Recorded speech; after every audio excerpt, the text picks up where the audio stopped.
Alors, Ronan, merci beaucoup d'être avec nous aujourd'hui pour AI for Finance.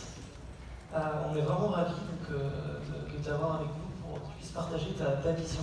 Alors, comme je le disais, en filigrane, au long de cet après-midi, nous accueillons les PDG des grandes banques françaises et des grandes compagnies d'assurance pour qu'ils puissent nous éclairer sur comment eux, en tant que grands patrons, ils voient quelle est leur vision sur l'IA.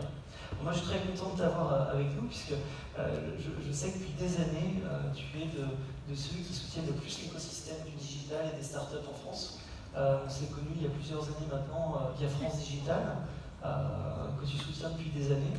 Donc les startups, les investisseurs, et d'ailleurs chez Arkea, vous avez fait pas mal d'acquisitions. Quelques années, effectivement, une petite dizaine, je pense. Ouais. Et au final, qu'est-ce que tu en tires comme expérience?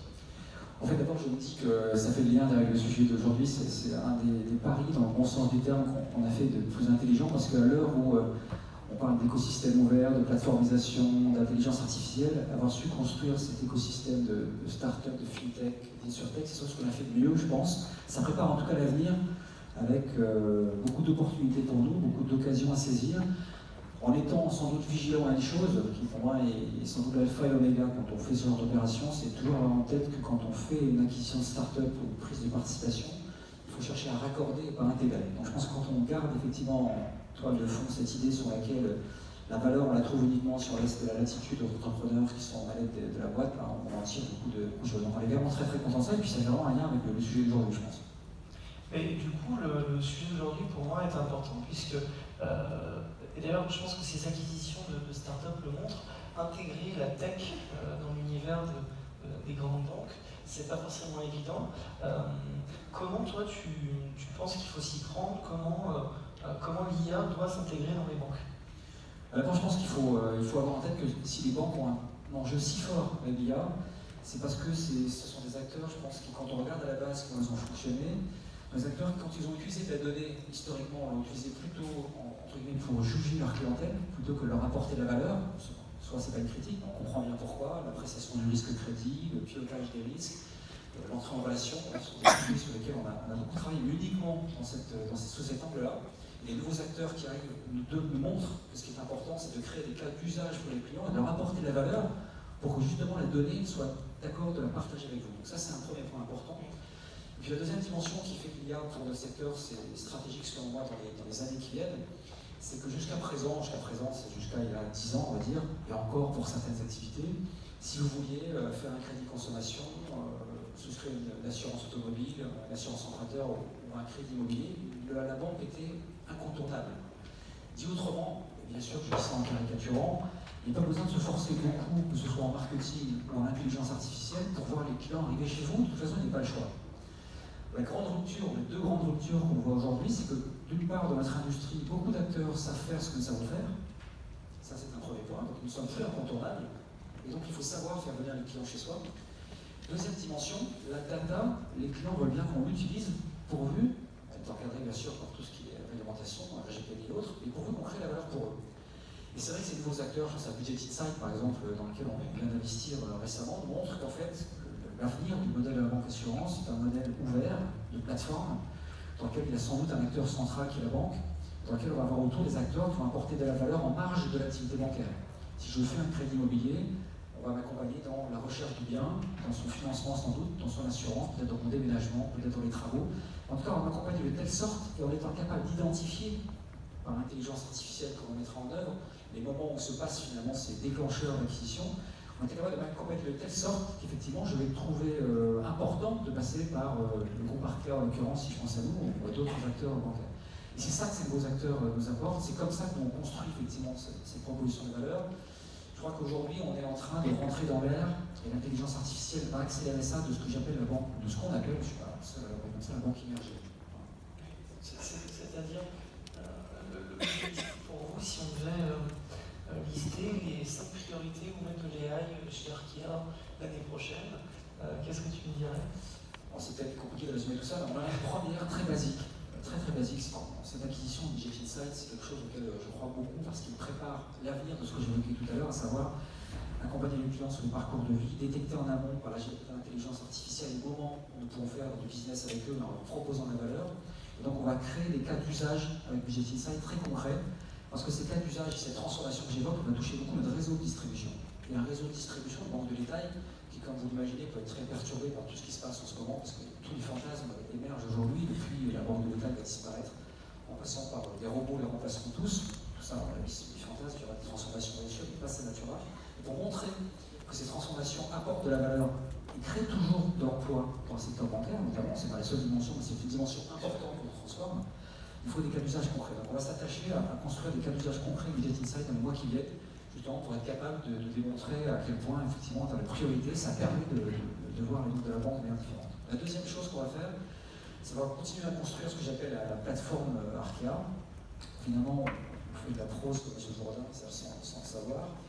Et l'idée, c'est de dire, et on n'est pas les premiers, il y a plein de modèles économiques aujourd'hui que vous savez qui fonctionnent sur le modèle de plateforme, c'est que l'idée, c'est de dire, le temps est fini, où les acteurs bancaires et d'assurance doivent croire que tout passera par eux, tout sera construit par eux dans un écosystème fermé. Je pense que l'avenir est à l'ouverture, travailler avec d'autres, faire des partenariats, accepter de partager la valeur, leverager les bases clients des uns les autres. Ça, c'est un point fondamental. Nous, on va travailler beaucoup pour continuer à construire ça d'un point de vue technique, et en même temps, pour également le diffuser en gros, parce que ça fait l'objet, on imagine assez aisément, pas mal de travail de transformation. Donc ça, c'est un deuxième levier sur lequel on va travailler très très fort. Le troisième, bien sûr, c'est celui qui touche à la transformation de l'entreprise en tant que telle.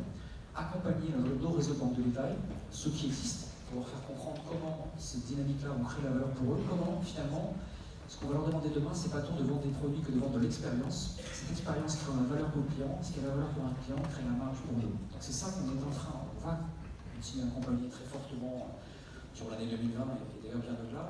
C'est bien sûr un sujet, comme on peut l'imaginer, qui est un sujet très lourd, très important pour nous, avec un petit codicile que j'ajouterai en plus, c'est que on a la chance sur Arkea, parce que on n'a pas fait exprès, de ne pas avoir un réseau de banque de détail peut-être qui est France entière. On est très présent en Bretagne, on est très présent dans le Sud-Ouest, on a très belle part de marché, des réseaux qui marchent très bien, des conseillers extraordinaires, mais partout ailleurs, on n'y est pas. Donc on a la chance peut-être de pouvoir, sur la base de cette plateforme que j'ai évoquée, de ces partenariats qu'on a construits, proposer ailleurs, sur d'autres territoires, promesses de valeur, parce que j'y crois beaucoup, en mode prestation physique, mais qui construira d'abord l'expérience au client, le conseiller étant là plutôt comme un coach financier, pas comme vendeur de produits financiers. Donc on regarde déjà quelques endroits où est-ce qu'on pourrait commencer à construire ces propositions-là. Donc voilà quelques priorités qu'on se donne pour l'année 2020 dans ce genre de secteur. Tu mentionnes un point intéressant, c'est que tu le conseilles plus un coach financier que conseiller.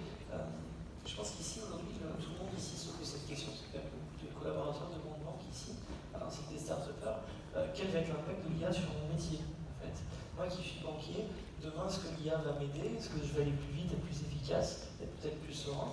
Ou bien est-ce que je vais être remplacé? En fait, je pense qu'il y a deux dimensions dans l'IA. Il y a cette dimension qui peut faire, dans notre secteur en tout cas, cette dimension qui peut faire peur, qui est de dire finalement je vais automatiser, je vais processer, je vais donc remplacer finalement l'être humain pour, sans changer forcément tous les process, d'ailleurs, faire de manière automatisée, entre guillemets intelligence au sens artificiel des termes, tout ce que le conseiller n'a plus le temps de faire. Parce qu'il y a une vraie dynamique, c'est qu'aujourd'hui, la cohabitation d'une relation très digitalisée qu'on connaît tous de la vie de tous les jours et l'existence d'un pivot de la relation avec le conseiller fait que le conseiller est effectivement submergé, effectivement, ce qu'on appelle le pivot de la relation. Mais je vous laisse imaginer, vous êtes vous-même sans doute des clients en banque, que ça veut dire quand on reçoit des centaines de mails par jour, des SMS, des WhatsApp et tout le reste. Donc, ça, c'est la dimension qui peut faire peur, mais je pense que ce n'est pas la dimension la plus importante. Il faut sans doute travailler ça, mais ça ne passe pas d'ailleurs que par l'optimisation des flux existants, mais aussi par le fait de repenser les schémas d'organisation. Et la deuxième dimension qui pour moi est assez porteuse d'avenir, c'est que finalement, si on accepte l'idée sur laquelle un banquier, demain un conseiller ou un coach, comme je l'appelle, ne sera plus un vendeur de produits, il ne vendra plus du crédit immobilier en tant que tel, il ne vendra plus du crédit conso, de l'assurance, il accompagnera son client sur l'achat de sa résidence principale, sur son mariage, sa succession, sur la succession, les études des enfants. Là, on le positionne finalement dans un cycle de valeur qui est bien plus large que la gamme des produits qu'il propose, qui lui permet de travailler en apportant à son client finalement une promesse bien plus englobante et dans laquelle il recréera un espace sur la marge, et qui permet de ne pas se faire bypasser à l'avenir par des acteurs qui, eux, sont très présents sur ces éléments d'activité. Et pour le faire, il faut être capable d'avoir construit ce que j'ai appelé cette plateforme tout à l'heure, intelligente, avec des acteurs comme Budget Insight par exemple, qui permettent de construire ça. Et si on est capable de le faire, je crois que la banque de détail a encore beaucoup d'avenir, il ne faut pas jeter le bébé avec l'eau du bain, il doit se réinventer effectivement, il doit se réenchanter sur Louis Plagier, effectivement, Alexandre Bompard, et sans chercher forcément à faire la même chose en l'automatisant. Il faut repenser sur l'autre bonne partie du modèle, et il faut repenser en se disant, en se posant cette question toute simple, c'est est-ce que vous croyez tous dans la salle, et je pense que la réponse sera non, que faire un crédit vous fait rêver. Ça fait rêver personne de faire un crédit. Ce qui vous fait rêver, c'est d'acheter la résidence principale. Est-ce que vous croyez dans les bonnes idées que dans 10 ans, il sera impossible d'aller souscrire totalement en ligne un crédit immobilier? La réponse est non, bien sûr, ce sera possible. En revanche, est-ce qu'il y aura toujours une forme de complexité dans l'expérience consistant depuis la recherche du bien jusqu'à sa concrétisation en passant par son emménagement, les travaux? Est-ce qu'il y aura, oui, il y aura une forme de complexité là-dedans où l'être humain pourra, sur la base de l'intelligence artificielle, quand on mettra ses fonctions, construire. C'est ce que nous, on essaie de faire aujourd'hui avec ces acquisitions qu'on peut faire ou ces partenariats qu'on peut lancer. Avec Max, dans un domaine un peu différent, cet assistant personnel qu'on a lancé nous-mêmes, cette fintech qu'on a lancé il y a maintenant 2 ans, on essaie de faire la même chose. Max, c'était l'idée de dire, agréger les comptes, c'est bien, on fait. C'est DJ ça qui agrège les comptes chez Max. Et ce qui est important surtout, c'est de détecter les besoins que le client peut avoir en tant que concierge quasiment de sa vie de tous les jours. Identifier qui fait des voyages régulièrement à tel ou tel endroit et proposer le même type de voyage. Identifier qui va à la spectacle et proposer des opportunités. C'est ça qui fait de la valeur en la matière. Et je crois qu'il faut qu'on change finalement le mindset pour dire c'est vers là qu'il faut aller et à partir de là construire une proposition de valeur qui va aller. Et ne pas croire, en tout cas dans notre secteur, que la seule dimension d'intelligence artificielle qui pourrait nous impacter, c'est l'automatisation de l'existant. C'est une vision, à mon avis, assez malthusienne des choses à laquelle je crois pas. Finalement restreinte. Exactement, restreinte. Roland, merci beaucoup. Est-ce que tu veux dire un dernier petit mot à notre écosystème de l'IA Finance qui est ici? Alors, un dernier mot, je pense que un des secteurs, et effectivement l'événement que tu lances, à mon avis, est très important en la matière, et je pense que ça va perdurer parce qu'il y a beaucoup de choses qui vont se passer. Un des secteurs surtout les plus porteurs pour l'intelligence artificielle, c'est effectivement le secteur financier, j'en suis intimement persuadé. Tout comme je suis d'ailleurs persuadé que le secteur financier doit s'ouvrir. Donc si on pense que l'intelligence artificielle est l'avenir et que le secteur doit s'ouvrir, il y a beaucoup d'opportunités à prendre ou à saisir pour les acteurs de l'intelligence artificielle. Absolument, on va faire AI for Finance jusqu'en 2030. Merci beaucoup, Roland. Merci beaucoup.